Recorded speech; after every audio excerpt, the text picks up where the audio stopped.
Bismillahirrahmanirrahim. We start with the O-level biology syllabus 5090, and this chapter is on microorganisms and biotechnology. This is the first video on it, and hopefully we might have another video following it if it's not completed. Now let's look at the syllabus. The syllabus is very clear about it. It says list the main characteristics of the following groups. So virus, bacteria and fungus.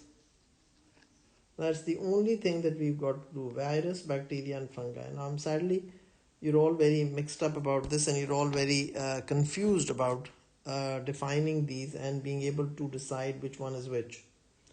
So we've got to study first the main characteristics, then we have to study the role of microorganisms in decomposition, and then we've got to study bread and alcohol, and then we've got to study yogurt and cheese production. And then of course we have got to use the use of fermenters for large scale production of antibiotics and single cell protein. And the last is the role of the fungus penicillium in the production of an antibiotic penicillin. So this is all what we are required to know of the syllabus, and we will come back to this as soon as we finished it to see if we have covered up all the topics or not. Now just a diagram to make you realize what is different about different things. Now bacteria, one has to be very clear about. Bacteria is all not very grim. It's not all very sad story. Bacteria, only a few of these cause diseases. Only 10% cause diseases. The rest of them are good for us. So bacteria not so bad like we think it's bad. But let's not think it's not so bad. They're good. Good. Why are they good? You eat bacteria and yogurt. I'm sure you all have yogurt, dahi in Urdu. So we've all had dahi in our own ways. We've had dahi bhalle, we had dahi pulkiyan. So all this is we are eating bacteria, and it's been added to the milk. So yogurt. Viruses, I'm sorry, we've not eaten any viruses, but we usually talk of diseases, and of course the famous coronavirus, which we are all suffering from these days, the pandemic, which is the COVID-19 corona. It's a virus. And then we talk of fungus. Now fungus is of two types. Number one, it could be unicellular. And number two, it could be multicellular. So the multicellular one is like these thread-like structures which you're seeing here. So multicellular, unicellular. The unicellular one which we talk about is yeast, which you use in making the pizza dough and makes the dough rise. And you get that roti of the pizza, which is the base of the pizza. And the multicellular fungus which I ask you to remember is the mushroom. So mushrooms are the multicellular. So please now first of all make a mind map of this. So when you're eating a pizza, you're eating two types, because it's got slices of mushroom on it as well at times. So you're eating a lot of fungus. When you're eating yogurt, you're eating a lot of bacteria. So viruses, bacteria and fungi are three totally different things. Don't mix up each other. In the exam you start off the question with such and such is a bacteria, and then you say, suddenly you switch on to it's a fungus. I mean, sorry, they're two different things. One is a monkey and one is a frog or something like that. You can't mix up the two. They're totally two different categories. Let's look at the virus first. Viruses are not even a cell. They are non-cellular. Now the first thing which comes to your mind is, what is a cell? A cell is a unit of life. It has a cell membrane, may have a cell wall, not necessarily. Has a cell membrane, has a nucleus, has a cytoplasm. Like we say, this is a room where I'm sitting. So the room has walls, a room has windows, a room has a door, a room has maybe a paint on the wall, maybe a wallpaper on the wall. But a football field is not a room. It doesn't have any walls, it doesn't have any windows, it doesn't have any doors.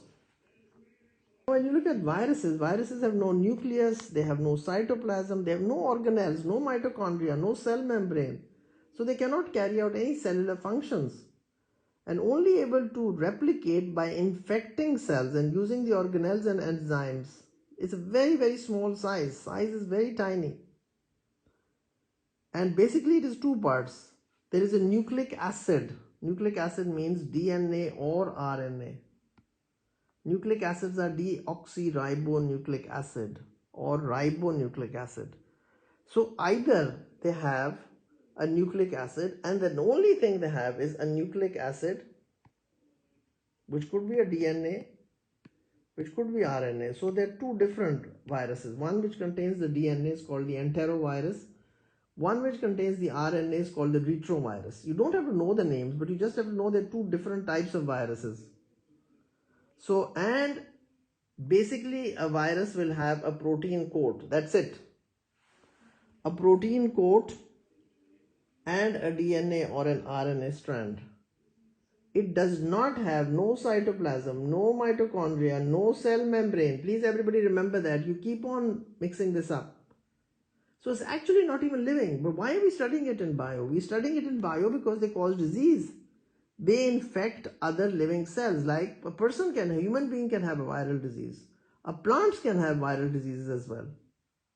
So because they infect and take over and dictate and then ask that cell, take over the cell and then dictate to the cell to make its viral DNA and then make its viral protein coat, and then these virus particles are released. So it's really a very lethal parasite. Parasite means living on another living organism and harming the host. So please understand this, virus are non-cellular. They are not a cell. They're not a cell because they have no cytoplasm, they have no cell membrane, they have no nucleus, they have no mitochondria. They cannot make their own proteins, they do not have any ribosomes. Now these are some diagrams of the different viruses that we have. You see all of them are causing diseases.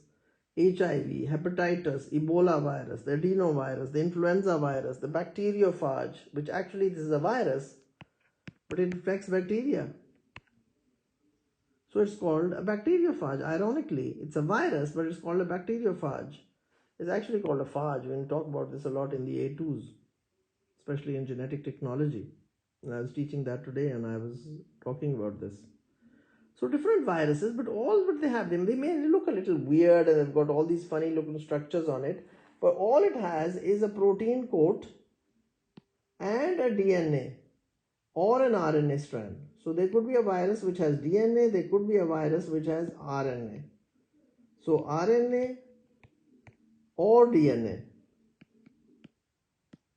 So all that is a protein coat,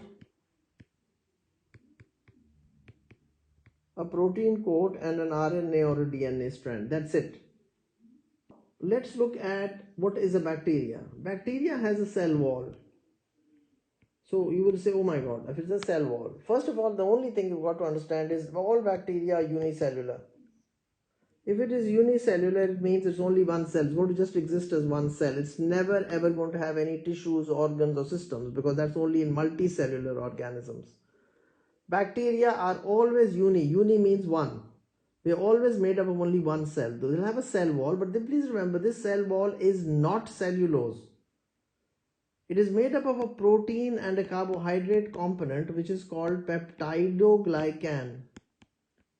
Peptide means protein, glycan means a carbohydrate. Peptidoglycan. Inside this there is a cell membrane. Inside this there is a cell membrane. And inside this there is the shorba inside it, or the liquid inside it, or the gel inside it, which is called cytoplasm. So cell wall, cell membrane. So this is the cell membrane.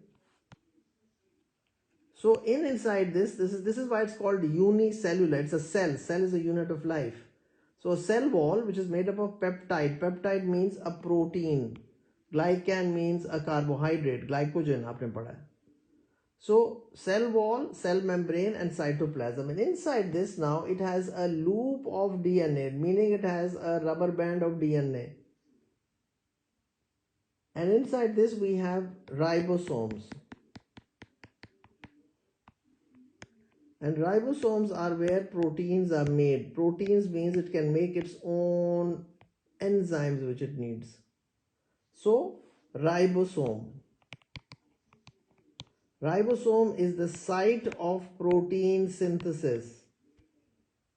That's all what it has. All bacteria, please listen, all bacteria have a cell wall, a cell membrane, cytoplasm, loop of DNA and ribosomes. Some bacteria have a flagellum. Some bacteria have an outer layer which is called a slime capsule. So please don't think, all bacteria have a flagellum. All bacteria do not have a flagellum. Some bacteria have a flagellum, and then some bacteria have little structures inside it which are called plasmids. And these are little circles of DNA. Some bacteria have these. So some bacteria have a flagellum, some bacteria have a slime capsule, some bacteria have plasmids in them besides the normal, this is the normal loop of DNA which it has. And this could be anywhere. But remember, now this is different for a human cell or an animal cell because there is no nuclear membrane surrounding it. It is just lying in the cytoplasm free. There is no outer boundary to this nuclear material. जिसको हम in other words, in the other cells, we say it is a proper nucleus which contains the chromosomes which are made up of DNA. Here we are saying just a loop of DNA. There we are saying in an animal cell there is a nuclear membrane inside which is chromosomes which are made up of DNA, and chromosomes are little pairs, they're found in pairs. I'm going to just compare this with an animal cell and a plant cell and see how you all can differentiate between it. So bacteria have unicellular cell wall, cell membrane, cytoplasm, loop of DNA and ribosomes. So please remember now, as compared to this, what does a virus have? Virus just has a protein coat and a DNA or an RNA strand. So what is absent here?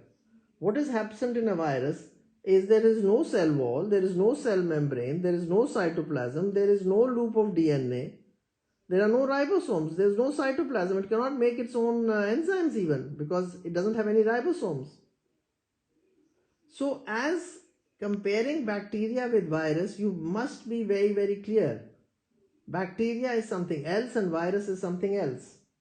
The name for bacteria is prokaryotes. This is of course the broader classification we study in some biology syllabuses. Now cells that do not have a nucleus exist almost everywhere on the earth, grow in numbers so great you can see them with the unaided eyes, are placed in the eubacteria or the archaebacteria kingdoms. Well, you don't have to remember that. Make up the smaller of the two kingdoms. Now what does it have? It has, some have a capsule, some have these structures, pili, outer membrane, peptidoglycan layer which is called the cell wall, the plasma membrane or the cell membrane, and this is the DNA inside it. And this could be a flagellum, could be present and could not be present. Not necessarily it's got to be there. Some bacteria have a flagellum. Now let's look at some different shapes of bacteria. Now how do we name them? We name them according to the shape. So if they are round, they're called a coccus. If they are rod shaped, they're called a bacillus. If they are chains, they're called streptococci. If they are in pairs, they're called diplococci. And if they are spiral, they're called spirochetes. So these are just some names. I don't want you to remember these, but I want you to just understand why we name them differently. Why is some of them called streptococcus? Why is some of them called streptobacillus? So the shape that they have, that gives them these names. Here you have some of them, the names of these which causes pneumonia, some of them which called typhoid, like you have the Salmonella typhi here, then the Helicobacter pylori which infects our stomach, then the Vibrio cholera which causes the disease called cholera and which you will study in your A levels. And then we have spore former. So these are the rods or the bacilli, and then these are the spirals, and these are the spheres or the round shaped ones which are called diplococci or streptococci. There's a tetrad here as well, and these are these different ones which are called staphylococcus aureus. Very bad infection, not very nice to have staphylococcus. So these are the different names and these are the different shapes. Just a little bit of knowledge, may not come in the exam, but just a little bit of extra information I like to give you about that. Another diagram showing you the difference between viruses and bacteria. And the virus, some viruses also have a lipid envelope around them. So they have a protein coat and then a lipid envelope, and then you can see the DNA and you can see the envelope protein which is jutting out from the lipid envelope. And this is what we are having these days. And that's why we ask you to wash your hands very frequently, because the coronavirus has a lipid envelope. Now comparing the bacteria has a cell wall, has a cell membrane, has DNA, has ribosomes, and could be plasmids. So these thread-like structures are called pili, and then the flagellum and the cytoplasm. Please remember, there's no cytoplasm in viruses, no flagellum, no ribosomes, no cell membrane, no cell wall. So nothing of this is present in a virus. So please look at it and please make a mental image of it, that bacteria is something different and viruses are totally something different.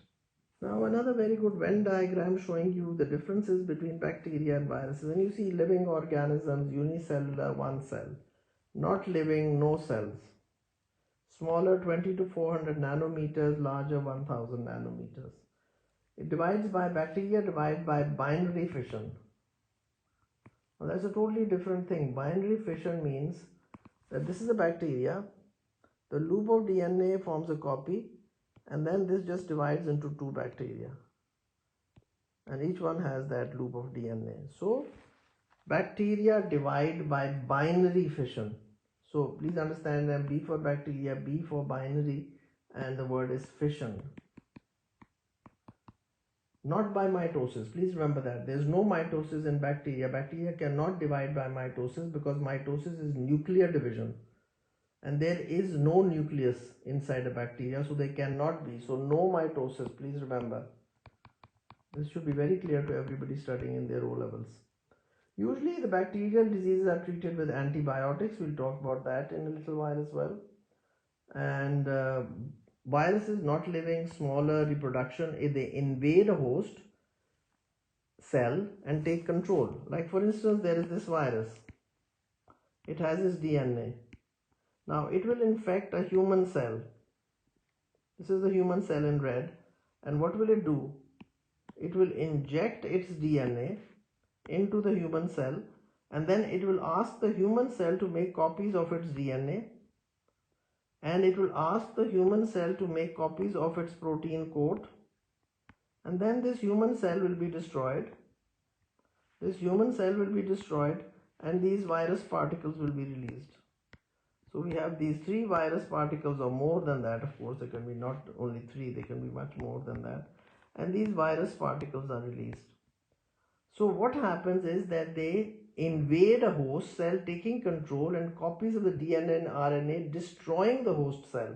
That is why when you have flu, you have this runny nose, and because it's actually destroying your inner cells inside your nose, and you're sneezing, and you've got a runny nose, and you've got a sore throat, because they are now living inside those cells of your nasal mucosa and your mouth and your throat, and they are destroying those cells. And antibiotics will not kill this, because you have to understand, antibiotics will only destroy the bacteria because the bacterial machinery is destroyed. They can destroy bacterial enzymes, they destroy the bacteria from reproducing, they destroy the cell membrane of the bacteria. But how can it destroy viruses? Because viruses do not have a cell membrane, viruses do not have enzymes.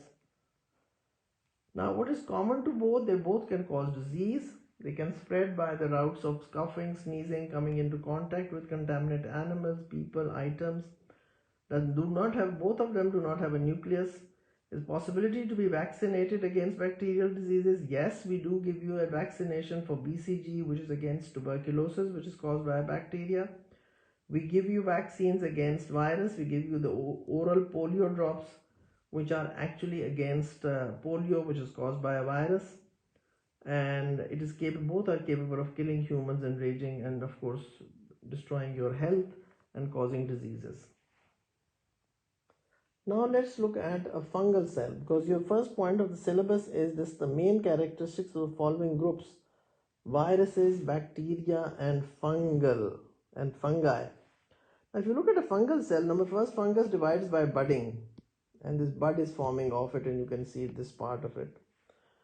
But what does it have? It has a cell wall. Cell wall is common to both. Cell membrane is common to both. Ribosomes are common to both. Cytoplasm is common to both. But this one has a pilus, capsule, nucleoid, mesosome, plasmids. No, none of these are present here. Here what do we have? We have a proper nucleus. There's a proper nuclear membrane. And the DNA is inside the nucleus. And then we have a nucleolus. And we have mitochondrions in it, which, please remember, bacteria does not have. Then it has also a vacuole. So please remember, fungal cells have a cell wall, but this cell wall is different now. This cell wall is made up of chitin, chitin, which is a nitrogenous polysaccharide. It has a proper nuclear membrane. This bacteria does have no nucleus. There is no nuclear membrane. And the loop of DNA is just lying somewhere here. You can see this loop of DNA lying somewhere anywhere in the cytoplasm, but there is no membrane around it. Here, of course, we have a proper nuclear membrane around it. So there is a proper nucleus. And we have mitochondria, which are the powerhouse of the cell, which actually respire and release energy. Please remember, this has its own respiratory enzyme. Yes, it does respire. Bacteria does respire. I'm not saying it's dead. It respires. That's why it's living. The reason why we call it living is because it respires. It can release energy. It can use glucose. It can respire aerobically. Some bacteria respire anaerobically as well. So they can respire, does respire. Fungal cells also respire, but they have a proper, very, very profoundly complex mitochondrion. Here there is no mitochondria, no nucleus, no mitochondria. But please don't think if they don't have mitochondria, they do not respire. They do respire. Even your red blood cells do not have mitochondria, but they respire and they are living. So please remember that. So fungal cells, now this is an example of a unicellular fungus. But as I told you, there are some fungi which are multicellular like mushrooms. So all fungi are not unicellular. We will also consider what are multicellular fungi, which is of course, which I'm talking about, is a mushroom. Now let's look at a fungus. Now fungus is made up of thread-like structures which are called hyphae, and this entire thread-like structures are called mycelium. mycelium, mycelium. And what does happen? How does it happen? Now, for instance, you leave a piece of bread on the table here, and after a few days, you see this greenish, bluish stuff growing on it. Now, what has happened actually? What is present in the air is spores, and the spores land on it, and the spores germinate and start to develop these thread-like structures. And these thread-like structures are called hyphae. And then some of the thread-like structures grow vertically upwards from the piece of bread, and they develop a fruiting body which is called sporangium. Inside these sporangium are the seeds. We don't call them seeds, but we call them spores. And this sporangium is going to burst, and all the spores are going to be released into the air. So there are spores everywhere. Now that is very important that these spores are present everywhere. The reason is that whenever something dies, like for instance some leaves fall or a bird dies in a forest, everything is going to be decomposed, and basically what is going to decompose them is bacteria and fungi. So bacteria and fungi are important for decomposition. So spores are present everywhere in nature. Everywhere in the air spores will be present, basically to facilitate decomposition wherever it is going to happen. So the structure mycelium, and then you have to know the word hyphae. Diagram to show you the mushroom and where the hyphae are present. So this will be the mycelium which are inside the ground, and then you see these hyphae, and then you see of course these detailed diagram of this, which I'm just going to talk about. Another diagram showing you the reproductive structures, the hyphae, the spore producing structures, and the mycelium. So I want you to correlate this with the structure of the fungus, that a mushroom is a fungus, and you must correlate it with the function that it achieves. It is going to achieve the function of decomposition. Another picture of a fungus which is growing, and it's got all these sporangiums developing, and then all this is going to burst and release the spores out of it. Then another diagram showing you a very beautiful mushroom, and again a mushroom is also a fungus, so we have to be looking at these different structures and being able to put them to words and saying, okay, well that's a fungus. You don't say this is a very beautiful plant. It's not plant, it doesn't come in the category of plants. Why is it not called a plant? It's not a plant because it cannot photosynthesize. Please remember, fungi cannot photosynthesize. They are not an autotroph. They are actually an heterotroph. They release enzymes and then digest and then absorb those products of digestion. So I'm just going to be explaining that to you in decomposition. So mushrooms, fungus, it's not a plant. Plants have a cell wall, they have chloroplast. This does not have any chloroplasts. Now this is an example showing you, a picture showing you of how the life cycle of it. You see the hyphae developing. There are different names to the hyphae, you don't have to know these. And then these, of course, these spores developing, the spores germinating, and then the subsurface hyphae. And then, of course, all this is the cycle of a fungus which is going to happen. And this is what we have to understand. Now a diagram to show you a hyphae, the structure of a hyphae. A hyphae will have a hyphal wall which is made up of chitin, which is a nitrogenous polysaccharide. So it's got a nitrogen part and a carbohydrate part. Then as you can see, they have proper nucleuses inside it, which will have proper DNA, chromosomes. Then it has a plasma membrane, which is called the cell membrane, which is inside it, which has been shown to you. Then they have proper powerhouse mitochondrion. Then you have ribosomes, and you have a proper nucleus, and you have, of course, the cytoplasm inside it. So it is much more complex. You understand that you can't say it's a bacteria. Bacteria does not have any mitochondria. Bacteria does not have any it doesn't have any, the hyphal wall is different. Bacterial wall is made up of peptidoglycan, while the fungal wall or the hyphal wall is made up of chitin, which is nitrogen containing carbohydrate. I said a nitrogenous polysaccharide. So please understand, it's very different. You should not be making confusion between bacteria, viruses and fungi. Now going back to the syllabus, you see we've only covered the A part of the syllabus in this video. So another video is going to follow, because we've only discussed the main characteristics of the viruses, bacteria and fungi in this video. So we've only handled the chapter 14 A part of the syllabus, and we will continue with this. We'll continue with the B part, C, D in the next video, which is the video 2 on this chapter. So thank you for now, and please revise this, read your book, make your notes, do the MCQs and the paper 2 questions. Thank you for now.